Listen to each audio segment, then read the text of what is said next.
Barka de Salah to my cherished Muslim friends all over the world celebrating Salah today. Please bring me my meat after the show. As you can see, we are combining the last day of Ghana month plus this Eid, and it's a double dose celebration today on the AM show. Folks, welcome aboard. We are live on DSTV channel 421, GoTV channel 125. We're live on X Spaces, on Facebook, on YouTube, and on the Joy News channel across Ghana's 16 regions, and of course around the world on myjoyonline.com. This morning, we have a 4-hour packed show for you, but we'll start by serving you the AM news. After that, we'll sit with our guests to review the newspapers for the news review segment. And my guest joining me today, Alfred Thompson, is from the NPP Communications Directorate. Amanda Akwoko Clinton is head of Chambers Clinton Consultancy. Wanda Madilo is from the NDC Communications team. And all of them will be joining me to review the newspapers today. And Muftan Abil Abdullahi will bring you AM Sports. Then we get into our big stories today, and we want to take a critical look at the missing container saga from the ECG. 2 foreign nationals have been arrested so far in connection with the missing ECG containers, and security agencies are actively pursuing other culprits. This morning, we want to unpack the issues because the Minister for Energy and Green Transition, John Jinapor, has confirmed 40 of those missing containers were found at a warehouse in Tema, and he's handed it over to the NIB for a full-scale investigation into the gargantuan scandal. And we'll hear from our expert panel today on the matter. And we also bring you a Joy News documentary investigating the repeated failed attempts to industrialize the Songo salt mine as modernity and tradition lock horns. You want to join us with your comments and your thoughts across all social media platforms. We are Joy News on TV, and a gentle reminder that the AM show is sponsored by Waylead Properties. My name is Sweetie Abochi, and usually I do this with Benjamin Akakpo, but it's a solo man show today, and tomorrow he'll be here to serve you. Welcome aboard. Let's start with the AM News now.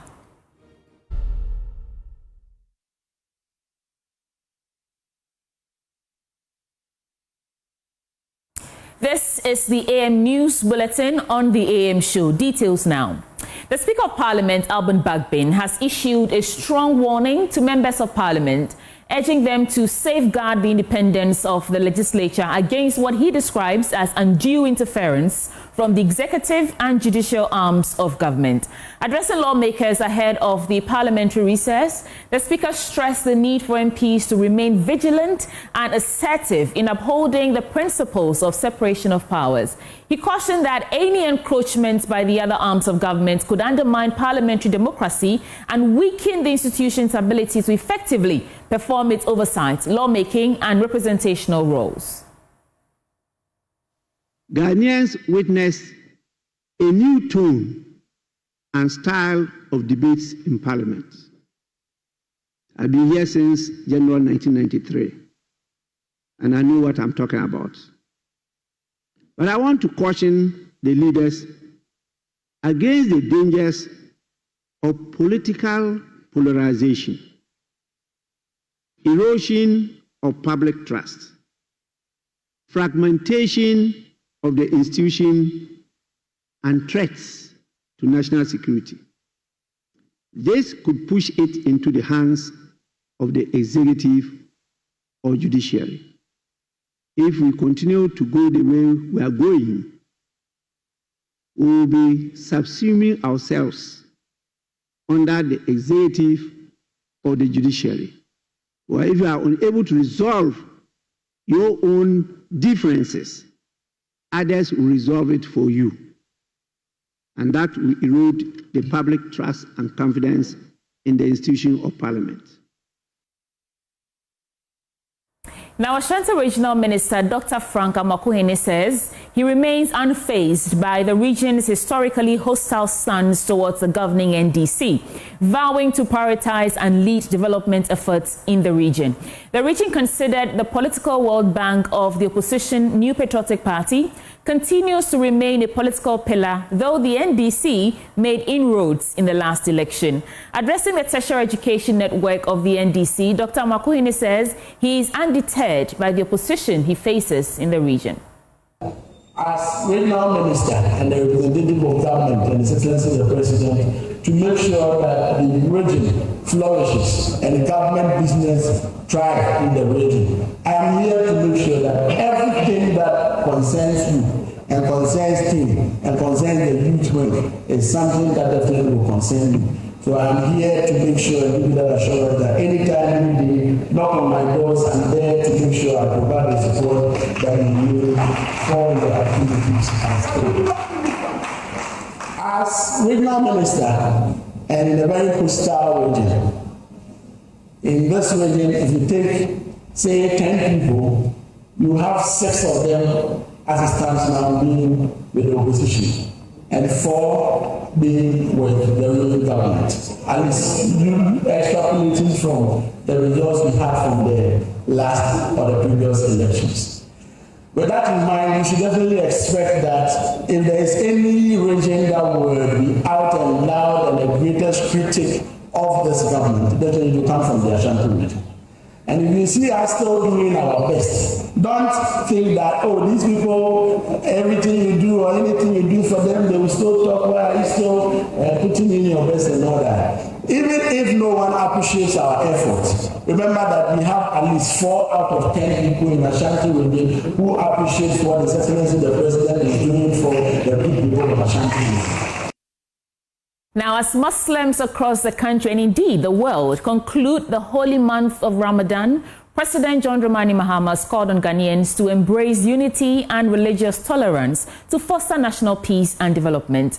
At the Iftar event with the National Chief Imam and other Muslim leaders, President Mahama commended the Muslim community for their devotion, self-discipline and commitment to the principles of Ramadan, which emphasize compassion, generosity and spiritual renewal.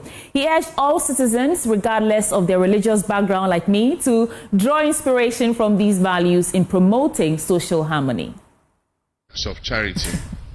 It's also a time to reflect on our responsibilities not only to ourselves and our families, but to our communities and our nation.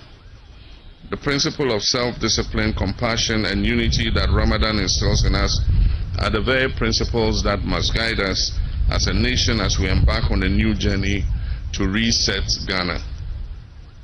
This reset agenda is not just about recovering our economy, it is also about restoring hope to our people, dignity, and opening opportunities for all Ghanaians, regardless of their religious, ethnic, or political backgrounds. Ghana has always been a beacon of religious harmony where Muslims, Christians, and people of other religions live side by side in peace and mutual respect, and we thank Allah for this blessing. This is one of our greatest strengths, and as a government committed to inclusivity and development, we will continue to protect and promote religious tolerance as a pillar of our national unity. The NDC has always been a firm partner of the Muslim community. Our commitment to ensuring fairness, justice, and development for all remains strong under the reset agenda. We are focused on rebuilding our economy, restoring social justice to our nation, and creating opportunities for all, including our Muslim communities. As we reflect on the past and look to the future, I want to highlight some of the critical steps we've taken already and the promises we are committed to fulfilling to ensure that our Muslim communities thrive under the reset agenda. One of the major challenges facing Ghanaian Muslims was the rising cost of performing the Hajj pilgrimage. Recognizing this burden, our government took decisive action to reduce the Hajj fare from a high of 75,000 Ghana cedis to 62,000 Ghana cedis, allowing more Ghanaian Muslims, especially the elders and those who have saved for years, to embark on this important religious journey.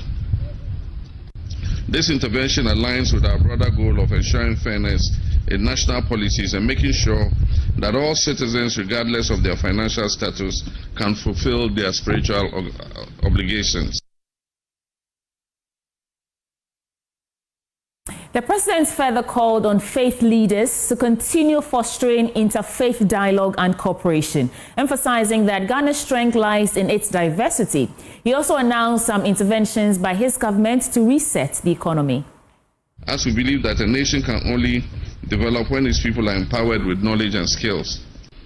We have integrated Islamic schools into the mainstream education system to ensure that Muslim children receive quality education without compromising their religious identity.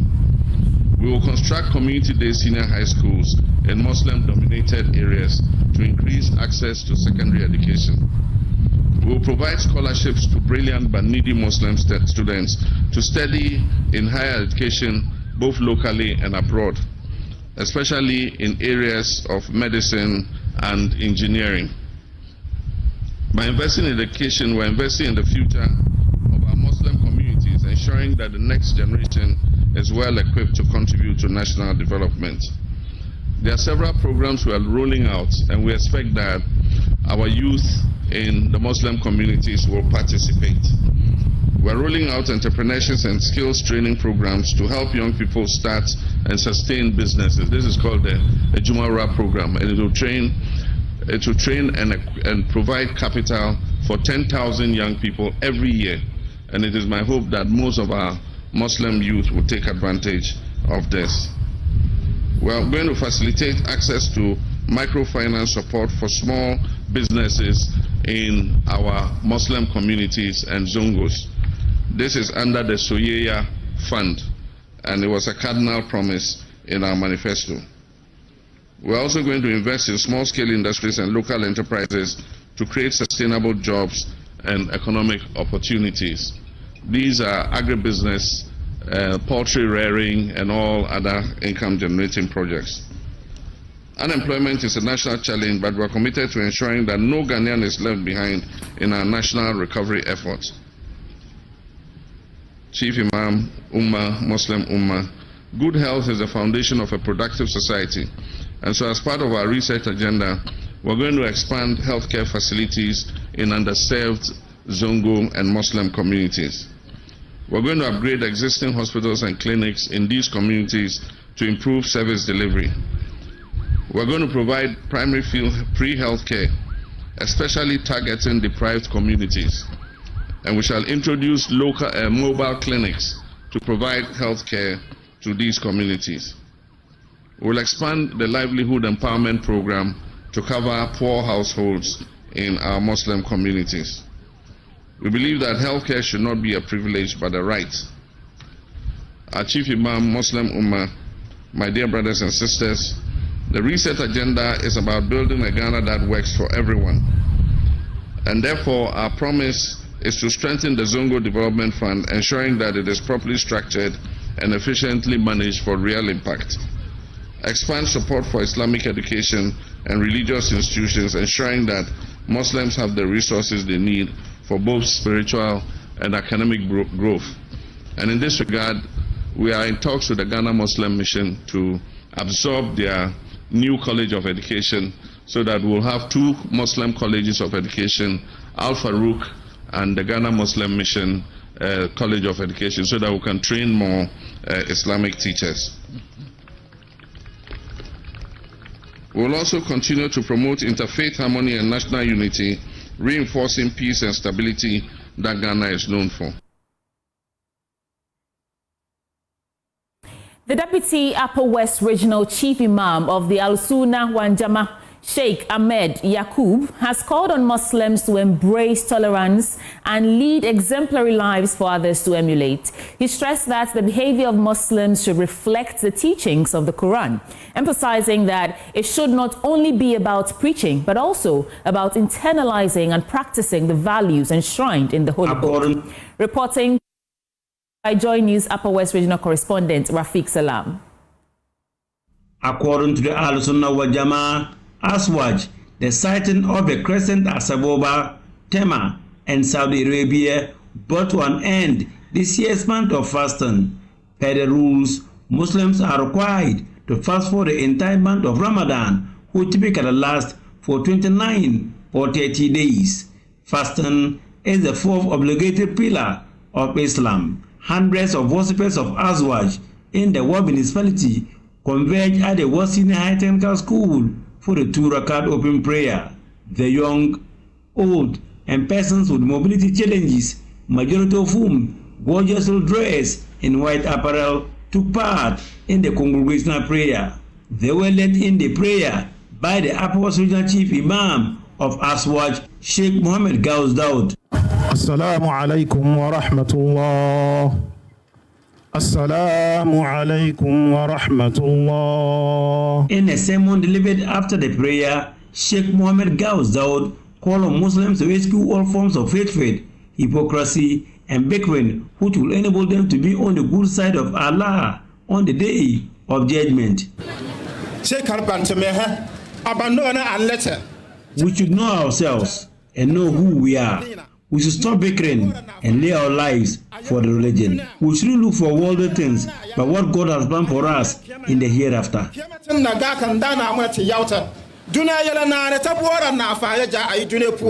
Deputy Upper West Regional Chief Imam of Aswaj, Sheikh Ahmed Yaqub, called on Muslims to live exemplary life, which will thus give Islam a good name. We should give a very good behavior to the world so that they will read Islam through our behavior, not through our talking. They should see Islam through our behavior. But they asked one of the wives of the Prophet, Aisha, what are the mannerisms and the attitude and the characters of the Prophet? She stated that if you want to know the characters of the Prophet, go and read the Quran. So we are expecting a Muslim that should be passing, and they will say that this is a Quran that is passing, a walking Quran. A walking Quran should be a Muslim. Not that we say and we don't do, that is curse. But we try to comply. When they are talking about violent extremism in Ghana here, they shouldn't find a Muslim. He further called on Muslims, particularly the youth, to abstain from the use of narcotics and other abusive substances, which is on the rise in the region. One of the greatest cancers that we are suffering from. Youth, most of the youth are involved into drugs, especially tramadol. So we are just praying to the government and the authorities, people like you have their voice, so send this across the board so that you can sensitize our youth and let them see the dangers of taking drugs and tramadol. Well, all the problems that we are facing today, armed robbery, criminalism, all these things are due to the drugs. And one major thing also called the drugs is the poverty. The Aswad Deputy Chief Imam used the opportunity to commend President John Dramani Mahama for fulfilling his campaign promise to Muslims. One, he promised and fulfilled. He said that he will reduce the fare of Hajj, and he did. He said that he will have another day just to do away the controversy in the Muslim community. You know, on the 29th day, we sight the moon. Some will say that we have seen it, some will say we don't see it. If we have a one-day holiday, that is a problem. So he, with his wisdom and his people, they look at it and say, no, let's add another day. Whatever way you go, but you get the holiday. So that you cannot, because of the holidays were directing our fasting, our eat. But nowadays, I don't think it will happen. Some of the celebrants share their thoughts on the Eid al-Fitr with Joy News. All I want to say is that let us as the youth be law-abiding. We should be people who should be educated. You see, if you are a Muslim, you must know what your religion teaches you about peace. And as a Muslim, you must not be idle. All Muslims must be working, you must be educated, and you must respect the laws of our land. Alhamdulillah, we should all praise Allah. We should be grateful that we were able to fast through the 30 days and now we are breaking our fast. We are all happy. For my colleague women outside there, I'm so proud of those who engage in this month of Ramadan, the fasting, the activities, waking up to prepare food for their spouses and all those things. I'm so proud of them and may God bless them abundantly.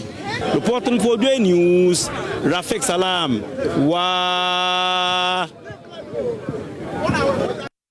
Oh, from WA, let's move on to some other stories, because as part of measures aimed at empowering innovative AI startups across the sub-region, Data Melon have stressed the urgent need to expand investments within the space. Country Manager Juliet Amwako said it is imperative to provide access to funding, cloud infrastructure support, and mentorship.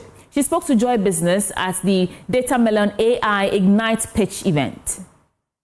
Melon AI Ignite pitching event in Accra saw some 10 of Ghana's top AI startups pitching their innovative solutions to a panel of expert judges, investors, and industry leaders. The event offered a unique opportunity to discover game-changing startups, network with key players, and gain insight into the latest AI trends. Here is project lead So Data Melon First is an AI first company, and also when it comes to cloud and data, that's where Data Melon comes first global, and it's a global company. So this is Data Melon AI Ignite pitch competition. So we are on a mission to support tech startups across the globe, and we will be able to raise a fund in-house worth $2 million, right? And also earmarked $100K for the top winners globally. So this $2 million funds will be invested into startups that is going to emerge winners, right? And this roadshow is happening in different cities and countries. We just had one in Lagos, Nigeria, where we had the top 3, which will be flown to taken to Marrakesh to pitch for the regional pitch. Then from there, we also take the winner to San Francisco in July. Speaking to Joy Business, Data Melon Country Manager Juliet Owusu-Amoako stressed the need for an increased investment in artificial intelligence. Data Melon is a cloud AI and data consulting firm here in Ghana. We have our headquarters in London, and you can also locate us in Nigeria, Ghana, Kenya, and Saudi Arabia. AI Ignite is one of the many initiatives we intend to implement here in Ghana in order to penetrate the digital space here. We had a workshop in February for the financial sector, and what we intend to do is to have these initiatives every quarter to help support the small-scale business and then enterprise space. Some of the startups also shared their insights with Joy Business. Cloudfolder aims to bring specialist expertise to every clinician. In Africa, most of the private hospitals lack specialists. So this leads them to refer most of their patient cases, making them lose revenue.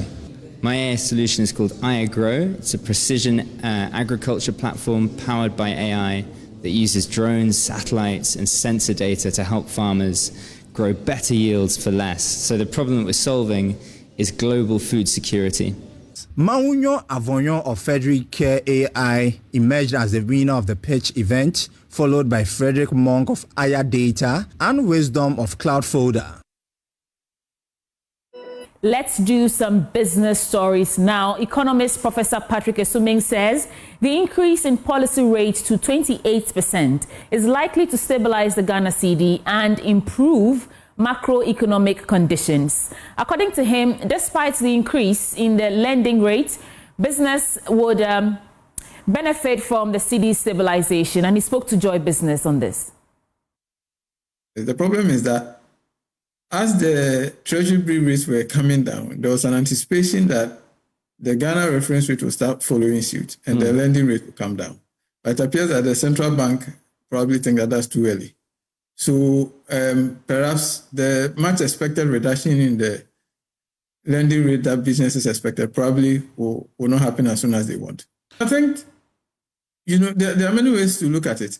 First, yes, directly you think that the fact that the lending rates are not going down is not something to welcome. But at the same time, if this rate hike helps to stabilize the cedi, the cedi instability is one of the major headaches for businesses. So in that sense, I think it's a balancing act. So on one hand, yes, it would have wished that lending rates would have come down faster. But, if you ask them, probably they would take that the cedi is more stable.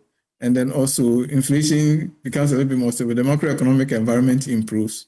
And then suddenly, I think they will probably take that over some rate reduction. So it's a balancing act. I think it's like they're receiving on one hand and then they have to take on another hand.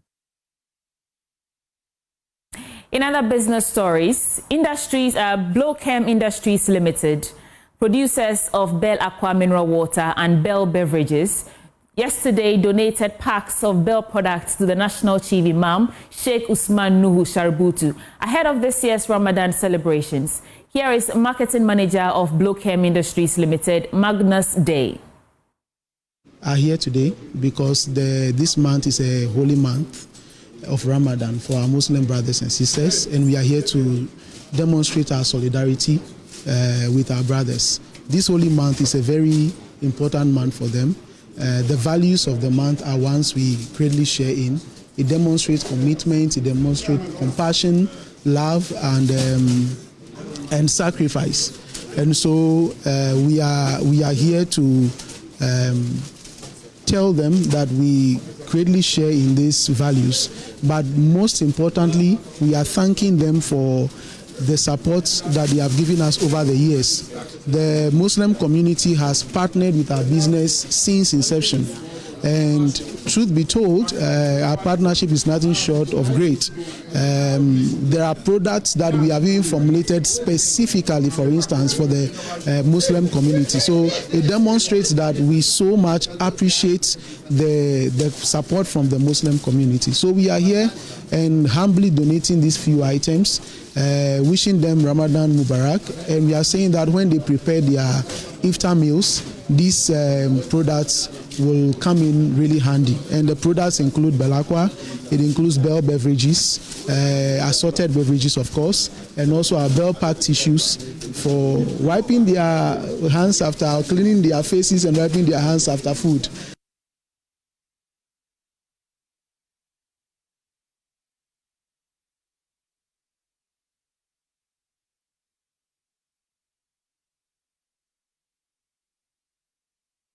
Well, that's it for business updates and as well the AM News Bulletin on the AM Show. You want to stay with us because the news review comes up next. My guest will join me in the studio in a bit. We'll be right back.